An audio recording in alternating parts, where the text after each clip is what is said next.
Eu sempre falo que relacionamentos são coisas fundamentais para uma mente mais saudável e produtiva, mas eles não são fáceis. E hoje eu vou falar sobre 5 pensamentos e atitudes que têm o poder de destruir um relacionamento.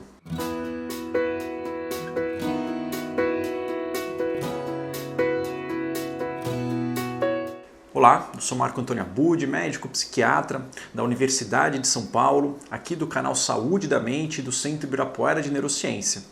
Hoje eu vou falar sobre 5 atitudes que muitas pessoas têm, são intuitivas de todos nós, mas que desgastam, que atacam muito um relacionamento afetivo, um relacionamento amoroso. Mas antes da gente começar a falar, eu gostaria de lembrar para vocês se inscreverem aqui no canal, se vocês não são inscritos, ativarem as notificações e deixarem o seu like se vocês estão gostando do nosso conteúdo. E aqui na descrição do vídeo, lembrar que tem um link para que você coloque o seu e-mail e receba com antecedência conteúdos exclusivos do canal. Bom, quais são as 5 atitudes, os 5 pensamentos que eu separei? São pensamentos que atacam aspectos fundamentais para se manter um relacionamento saudável. O primeiro deles é uma atitude, um pensamento da gente tentar decifrar sentimentos e desejos do outro. Ou achar que o outro, o parceiro, a parceira, tem que decifrar os nossos desejos e sentimentos. Uma coisa que eu sempre falo, e que eu aprendi de vários professores meus, é que a única pessoa que sabe como está se sentindo, o que está pensando, é a própria pessoa. E para a gente poder entender o que o outro sente, o que o outro pensa, nós temos que ouvir, tem que ter essa comunicação de sentimento. Porque senão a gente vai tentando adivinhar o que é bom para o outro ou achando que o outro tem que saber o que é bom para a gente. E isso é impossível, isso não é uma base de um relacionamento saudável. Então a comunicação é importante. Para ter como exemplo, eu vou dar o exemplo de um casal que eu conheço, de amigos meus, foi no aniversário da menina, que é minha amiga. O namorado dela achou que ela deveria estar querendo fazer exercício para poder emagrecer, para perder peso. Por quê? Porque ela falava para ele que ela sentia que ela tinha ganhado um pouco de peso, ela sentia que ela não estava sendo tão atraente, ela sentia que ela não estava tão bonita quanto ela já foi, E aí ele deu para ela de presente de aniversário um plano com um personal trainer de 6 meses, achando que de fato ela ia adorar aquilo, porque ela precisava perder peso, Eu sei que essa história parece um pouco engraçada até, porque de uma forma ou de outra, as mulheres talvez entendam isso de uma forma mais intuitiva. É um presente que tem junto uma cobrança e uma falta de tato, de você insinuar que a outra pessoa precisa necessariamente, urgentemente perder peso. Mas a ideia do namorado não foi essa. Ele inferiu que de fato ela gostaria daquilo, que era aquilo que ela estava tentando comunicar. Quando, muito provavelmente, essa comunicação dela foi de fato uma comunicação de que ela gostaria de se sentir mais desejada por ele, provavelmente, Gostaria de se sentir mais valorizada, mais benquista por ele, E, bom, ela ficou muito brava, foi um presente que não deu nada certo, mas enfim, depois eles demoraram um tempo até que isso foi conseguido chegar, eles conseguiram chegar numa harmonia. Mas esse é um exemplo até engraçado, um pouco extremo, de como nós, às vezes, tentamos adivinhar qual que é a necessidade que a outra pessoa tem, baseado na necessidade que a gente tem, Eu lembro que a justificativa dele foi, poxa, eu adoraria ganhar esse presente, porque eu gasto muito dinheiro com academia, eu adoraria que ela pudesse me dar isso, só que nem sempre é o que o parceiro, que a parceira está precisando naquele momento. Então isso da gente decifrar o sentimento e o pensamento de outra pessoa, ou achar que os outros têm que decifrar o nosso pensamento e sentimento, não é uma boa ideia para relacionamentos. O outro aspecto é o aspecto da culpa. Uma série de coisas podem dar errado no relacionamento, O relacionamento são duas pessoas com personalidades diferentes, com desejos, com planos que nem sempre são exatamente iguais, caminhando em conjunto, como um time. E muitas vezes vão ocorrer conflitos, isso é normal, relacionamento sem conflitos não é um relacionamento. A ideia é que nós colocarmos a culpa por algo que deu errado, qualquer coisa que tenha sido, no outro, na outra pessoa, é algo que fere um relacionamento. Isso não vai trazer uma proximidade, uma intimidade para o casal.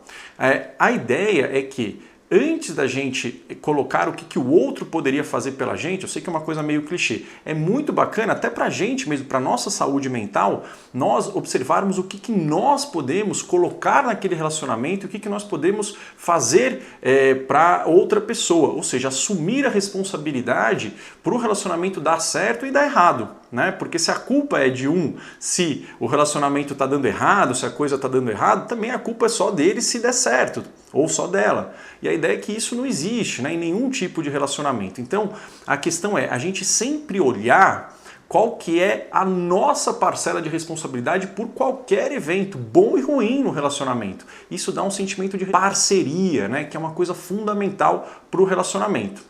Outro pensamento e atitude é a comparação.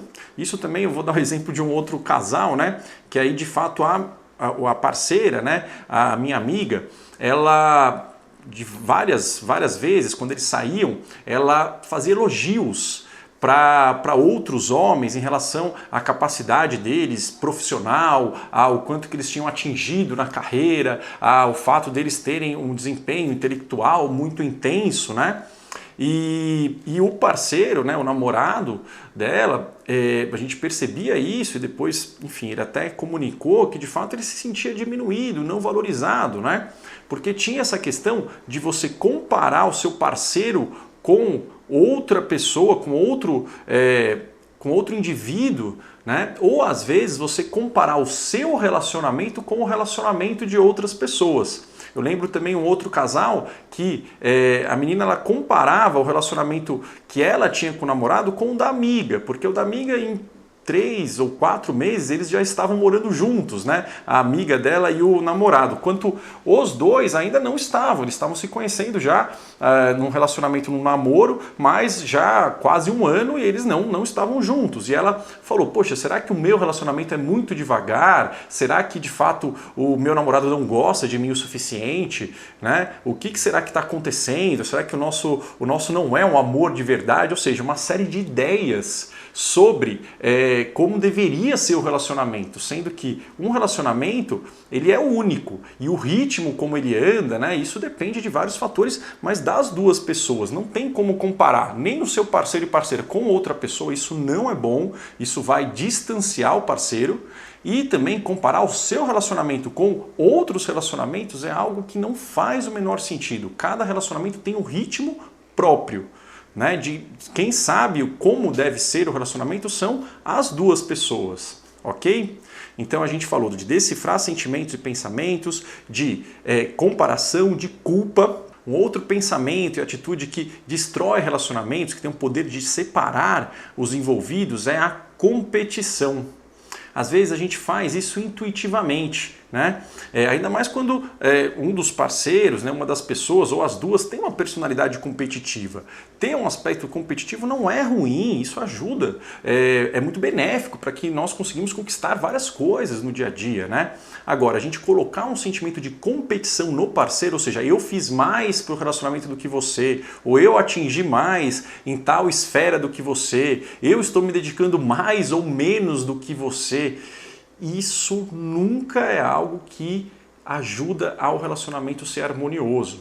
Né? Então a ideia do relacionamento, uma das ideias, né, não é a única, é esse sentimento de parceria e de time, né? E para o relacionamento dar certo, os dois têm que ser responsáveis e se você sente que você está se dedicando num aspecto mais do que o seu parceiro, é legal chamar o seu parceiro para isso e tentar perguntar, poxa, se você acha que você poderia se dedicar mais nisso, né?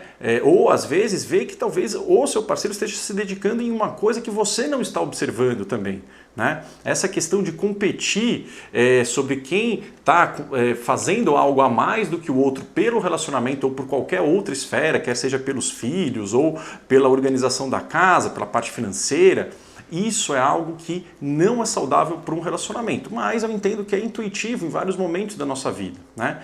E o último pensamento, né, o último conceito que pode destruir relacionamentos é nós não valorizarmos a intimidade do casal, a intimidade física, a intimidade sexual. É muito comum, né? Isso é esperado, é biológico, que o sentimento de atração física, que normalmente é muito mais intenso no início, isso vai perdendo um certo grau de força com o passar dos meses e anos. Isso é normal, mas ele tem que existir, porque senão, de fato, não existe um casal, não existe um relacionamento afetivo e amoroso. Existe, na verdade, pessoas que têm afinidades, né? E isso, né, a falta dessa intimidade vai distanciando os membros do casal. Então, ter atitudes que colocam esse sentimento de paixão, né? Esse sentimento de diversão, de intimidade, né? De intimidade física, intimidade romântica no casal é muito importante. E às vezes, nessa rotina muito intensa que a gente tem, ainda mais casais que têm filhos, por exemplo, às vezes a gente vai precisar se esforçar para criar esses momentos. Né? Essa questão de que tudo tem que ser algo natural, isso não é verdade em nenhum aspecto da vida, né? Então a gente tem muitas vezes que cultivar isso, a gente pensar, entender que não, agora não é o momento de eu me dedicar a isso porque eu estou me dedicando a um outro projeto, ou agora é hora de se dedicar aos filhos, agora é hora de se dedicar à mudança, né? Não é uma boa estratégia. Por quê? Porque o sentimento de intimidade é muito importante para manter o casal. É o que define um casal, o que diferencia um casal de uma relação de amizade. Ok? Bom, esses são alguns aspectos que são muito importantes para um relacionamento, não são os únicos. E a ideia é que todos nós, é normal que todos nós tenhamos em algum momento da vida, em algum momento de relacionamentos presentes ou passados, cometido algum desses erros, né? Então a ideia não é a gente se punir também por ter isso, mas a gente conseguir observar quando a gente estiver fazendo alguma dessas atitudes para a gente poder tentar colocar um pé no freio e observar por outro prisma esse aspecto da relação, ok? Se vocês gostaram aqui do conteúdo, eu peço para que vocês coloquem o seu like, mas deixem os seus comentários aqui, que eles são fundamentais para que nós possamos fazer novos vídeos, para que nós possamos produzir os conteúdos aqui do canal. Vou ficando por aqui, nós nos vemos no nosso próximo vídeo. Um forte abraço para você e até lá. Tchau, tchau.